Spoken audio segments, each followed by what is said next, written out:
In The Witcher 3, you play as the legendary witcher Geralt of Rivia. In the world of The Witcher, there's lots of different factions, races, and also minorities. And together with a huge and diverse landscape, it creates this vibrant open-world experience.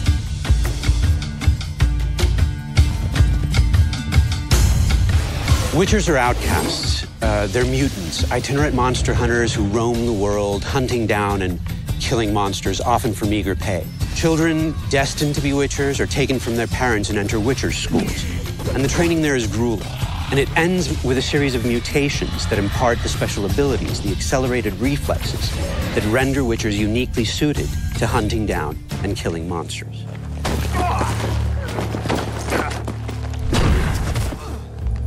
Geralt has never been just a monster slayer. Kings and sorceresses have noticed his talents and tried to use him to their own ends. But Geralt is now tired of politics, and he has his own goal, his own agenda, that takes him to travel to the furthest corners of this vast world. At the same time, Geralt works as a witcher. Tough hunt. Tougher than yours, that's certain.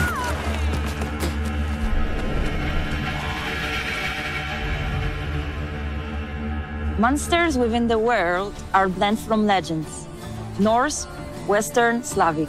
However, Slavic lore seems to be the most overriding. It's from Slavic lore that we drew the notion monsters are the equal participants of the ecosystem and not always pose a threat. Creatures are very much part of the landscape, just as humans and the other races, elves, dwarfs, and whatnot are. And that means that in The Witcher 3, adventure is always around the corner.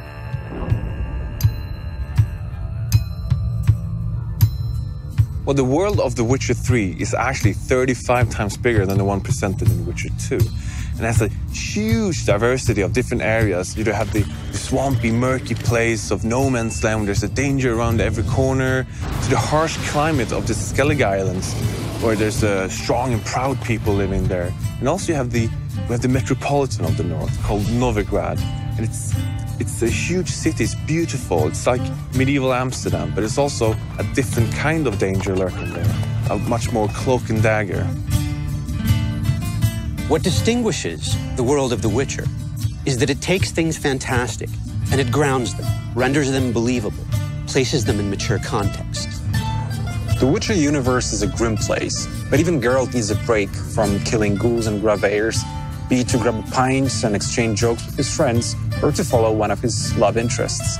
And it's these lighter moments, many and varied, that render Geralt's life believable, immersive, and constitute a break from what would otherwise be all-pervading doom and gloom. One of the most fearsome enemies you'll face is the Wild Hunt, a cavalcade of ghastly specters which rides down from the night sky, bringing war and destruction.